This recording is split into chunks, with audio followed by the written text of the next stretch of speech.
स्वागत है आपका रिपब्लिक इंडिया वॉच में और हम हाजिर हैं अपने खास प्रोग्राम इतिहास के पन्नों से में।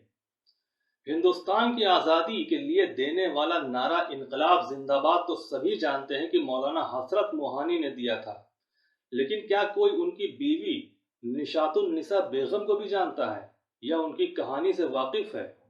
अफसोस है कि राइटर्स ने निशातुन्निसा के बारे में ज्यादा नहीं लिखा। निशातुन्निसा उन औरतों में से थीं जिन्होंने स्वतंत्रता आंदोलन में अपने पति का कंधे से कंधा मिलाकर साथ दिया। आजादी में निशातुन्निसा बेगम के रोल को महात्मा गांधी ने असहयोग आंदोलन के दौरान बहुत सराहा था।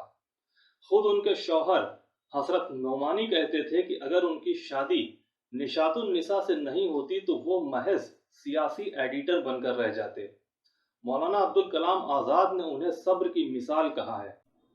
निशातुन्निसा बेगम की पैदाइश 1885 में लखनऊ में हुई थी और आमतौर पर उन्होंने भी घर पर ही शुरुआती तालीम हासिल की। उन्हें उर्दू, अरबी, पर्शियन और अंग्रेजी भाषा पर जबरदस्त पकड़ थी। 1901 में हसरत से शादी होने से पहले वे अपने घर पर ही गरीब लड़कियों को पढ़ाने का काम करती थी। शादी के बाद वे राजनीति की दुनिया में दाखिल हो गई।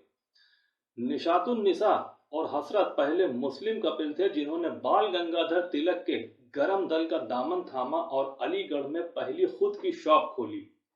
1903 में इस कपिल ने पहला राष्ट्रवादी उर्दू न्यूज़पेपर उर्दू मौला की शुरुआत की थी।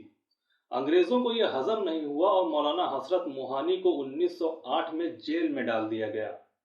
उनके रिहा होने के बाद उन्होंने फिर से अखबार की शुरुआत की। इस न्यूज़पेपर में सिर्फ दो ही मुलाजिम थे, एक हसरत मोहानी और दूसरा उनकी बीवी निशातुन्निसा।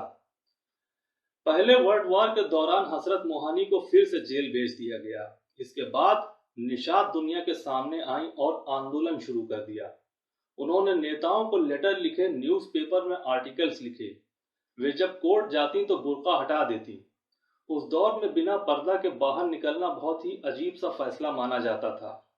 हसरत के दोस्त पंडित किशन कौल ने लिखा है कि निशातुन्निसा ने उस दौर में यह साहस भरा फैसला लिया जब मुस्लिम खवातीन ही नहीं बल्कि हिंदू महिलाएं भी पर्दे में रहा करती थी।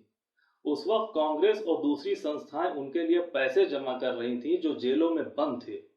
निशातुन्निसा ने वो पैसे लेने से भी मना कर दिया। पंडित किशन प्रसाद ने उस बात का जिक्र किया है कि जब 1917 में अलीगढ़ पहुंचे थे तो देखा कि वे कितनी गरीबी में गुजर बसर कर रही थीं।